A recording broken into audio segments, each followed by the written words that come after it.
ऐसी बहुत सी एडवर्टीजमेंट बनती है, ऐसी बहुत सी फिल्में बनती हैं, बहुत से गाने बनते हैं जिनको हम ध्यान से नहीं देख पाते और उसमें कुछ ऐसा छुपा हुआ मैसेज होता है जिसे हम समझ नहीं पाते, जो नुकसानदायक होता है।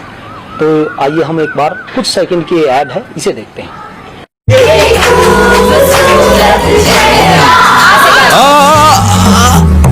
एसिडिटी, नींबू पानी लेगा? अरे कोई अजवाइन लाओ। अरे ये सब छोड़ो, इनो लो।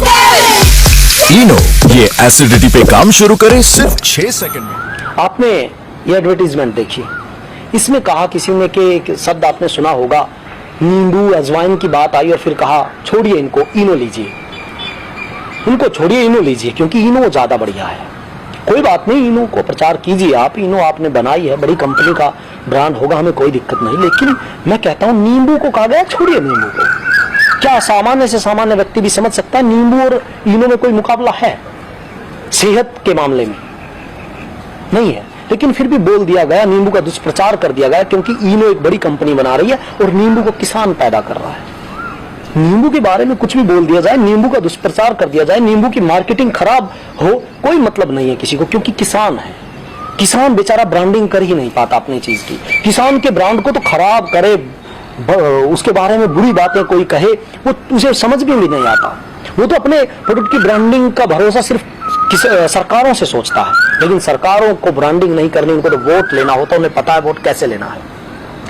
अब आप एक चीज और देखिए, दिवाली के समय में एक प्रचार होता है आम सामान्य, आप अब की बार भी देख लीजिएगा कि उस समय खूब छापे पड़ते हैं, सरकारी तंत्र हरकत में आता है और मिलावटी खोआ, जो खोआ होता है उसे पकड़ा जाता है और मिलावटी मिठाइयां पकड़ी जाती हैं, खूब प्रचार होता है। मिलावटी होती भी है, कोई दो राय नहीं, लेकिन मैं कहता हूं साल भर होती होंगी, सिर्फ दिवाली के समय नहीं होती। एक तरफ छापे पड़ रहे होते हैं, एक तरफ पूरा हंगामा मचा हुआ होता है मिलावटी मिठाइयों को लेकर, दूध से बनी मिठाइयों को लेकर, और दूसरी तरफ एडवर्टीजमेंट आती है, हम देखते हैं कि कुछ मीठा हो जाए इस दिवाली पर, कैडबरी डेयरी मिल्क, मतलब ये अच्छी बनी हुई। हमें नहीं पता किसने बनाई, कहां बनाई, मिलावट हुई नहीं हुई, वहां तक तो कोई पहुंच भी नहीं सकता, न सरकारी अधिकारी छापा मार सकते, न इनकी औकात इतनी है, लेकिन वहां किया जा सकता है। मैं कहता हूं दूध के बने प्रोडक्ट बिल्कुल बदनाम है, हम भी मानते हैं, लोग कहते हैं मिलावट है, अगर मिलावट है तो उस पर जबरदस्त कानून बनना चाहिए और इस दृष्टिकोण से बनना चाहिए कि ये लोग किसान के शत्रु हैं, क्योंकि दूध का उत्पादन किसान करता है और उस करोड़ों किसान उस दूध के उत्पादन से जुड़े हुए हैं, करोड़ों बेचने वाले बेचारे जुड़े हुए हैं, करोड़ों हलवाई जुड़े हुए हैं, मिठाइयां बनाने वाले जुड़े हुए हैं, वो सब बिखरे हुए हैं, ऑर्गेनाइज्ड नहीं है वो लोग, उनकी बात करने वाला कोई नहीं है। दुष्प्रचार कर दो, 10 लोगों ने खराब काम किया लेकिन 90 का नुकसान हो गया, किसी को मतलब नहीं है उससे।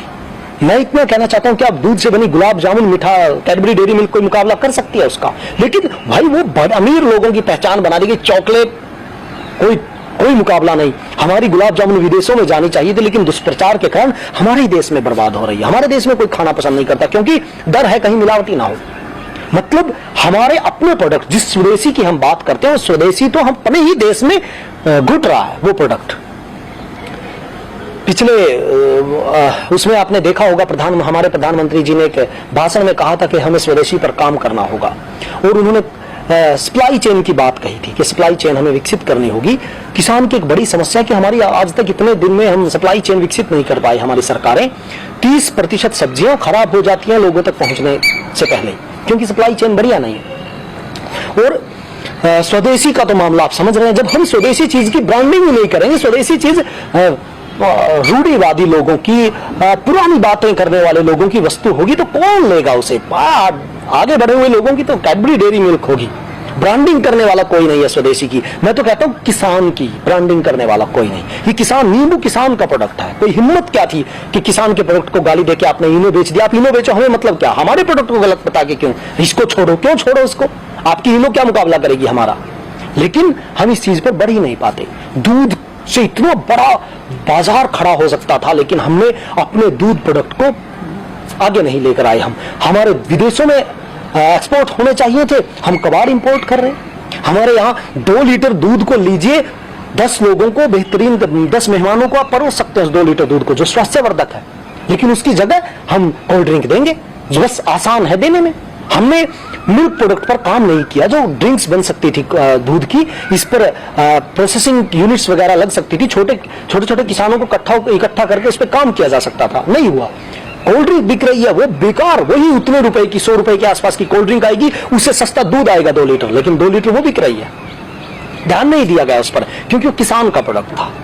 किसान के प्रोडक्ट तो लगातार घटाए जा रहे हैं, और हमारे देश की अर्थव्यवस्था कृषि आधारित थी, विदेशों में जाना चाहिए था सब कुछ, लेकिन हमने वहां से भी घटाई, यहाँ खुद भी घटा रहे हैं, खुद भी विदेशी चीजें हमारे यहाँ बिक रही हैं, और अपने किसान की चीजों को हम खत्म कर रहे हैं, क्योंकि किसान बेचारा कई जगह से घिरा हुआ है। एक लोग रहे ऐसे जो बहुत घी खाते थे, जम के घी खाते थे, 100 साल जिंदा रह के गए हैं, कुछ नहीं हुआ उनको, ना हार्ट अटैक आया, ना कोई समस्या आई, खूब दूध घी पीते खाते थे। गांव का हर गांव में ऐसे लोग मिल जाएंगे।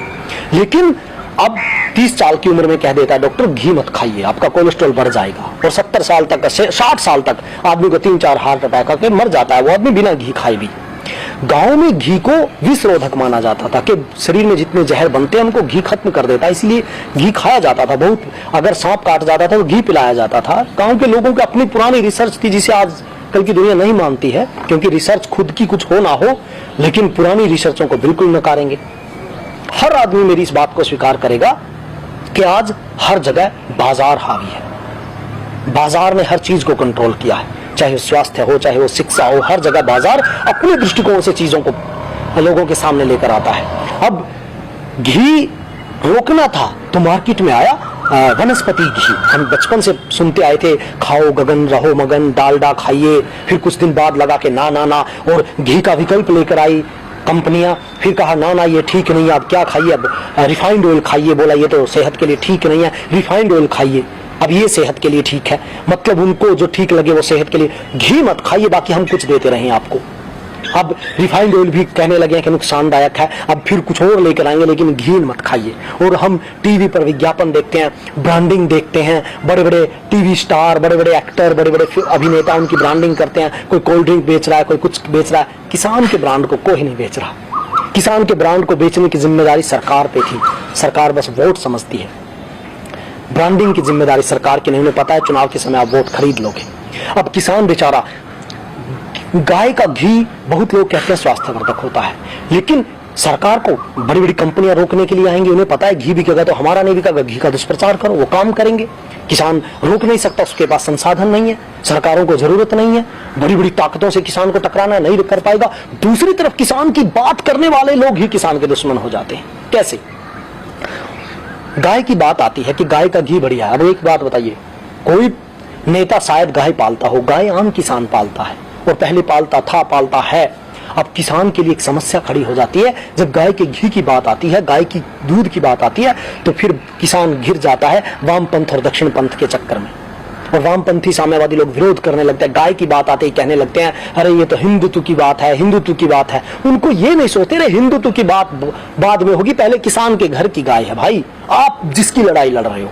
अगर कि गाय का दूध घी बिकेगा तो किसान के घर में पैसा जाएगा। किसी कंपनी, कोई बड़ी कंपनियां गाय नहीं पालती, लेकिन उनको बस इसलिए विरोध करना है कि हिंदुत्व की बात है, उनको मतलब नहीं। वो कहेंगे गौमूत्र की बात की जाती है, गौमूत्र की बात की जाती है, गाय का गोबर की बात। भाई कौन खिला रहा है गौमूत्र, गाय का गोबर? आपको मत खाइए, घी दूध तो आप खा सकते हैं, उसकी बात कीजिए किसान के लिए। लेकिन विडंबना है, सिर्फ इसलिए गाय का विरोध कर दिया जाएगा क्योंकि वो एक पॉलिटिकल आइडियोलॉजी को ने उसको उसकी बात उठा रखी है। आप उसको उसका विरोध कीजिए, उनके विरोध करने का तरीका बहुत है, लेकिन ये सोचिए किसान का साधन है, और किसान अगर इसका दूध घी बेचेगा तो किसान उन्नत होगा, आम सामान्य किसान, जिसमें मुझे लगता है साम्यवादी विचार के लोगों के लिए भी उनका सिद्धांत होना चाहिए। कोई कंपनी गाय नहीं पालती, अब कंपनी पूंजीवाद का विरोध करो, बाजार का विरोध करो, जो गाय के घी को तोड़कर बड़ी कंपनियां अपनी चीजें बेच रही हैं, वो है आपका सिद्धांत कि बाजार में बड़ी कंपनियां, पूंजीवादी लोग आकर किसान के गाय के घी और दूध को काट रहे हैं। लेकिन ना, सिर्फ हिंदुत्व के आप, मतलब मैं तो कहता हूं कई बार साम्यवाद भी अपनी विचारधारा से भटक गया है। मैं इन सारी चीजों के बीच में एक चीज कहना चाहता था कि जैसे एडवर्टीजमेंट से नींबू का दुष्प्रचार हुआ, जैसे दिवाली के समय मिलावटी दूध की बात करके दूध को बदनाम कर दिया जाता है, ऐसे सैकड़ों चीजें हैं। कभी जो खेतों में जहर और पेस्टिसाइड के नाम पर फलों और सब्जियों का दुष्प्रचार कर दिया जाता है, गाने बनाए जाते हैं, फिल्में बनाई जाती हैं, कोई पूछने वाला नहीं होता। भाई आपने इसे रोकने के लिए किया क्या है? आप दुष्प्रचार कर रहे हो। मैं सिर्फ इतना कहना चाहता हूं किसान भाइयों से भी कि आप देखो आपकी चीजों का कैसे दुष्प्रचार किया जाता है। मैं ईज ऑफ डूइंग एग्रीकल्चर इस वीडियो कार्यक्रम में हमारे ये भी एक मुश्किल है। किसान खेती से दूर हटो, उसके प्रोडक्ट को बदनाम करो, वो खुद दोषी महसूस कर ले अपने आप को, ऐसा वातावरण बना दो। उसकी जो चीज बिकनी चाहिए थी वो व्यापारी नहीं रहा, वो तो भिखारी बना दिया गया है।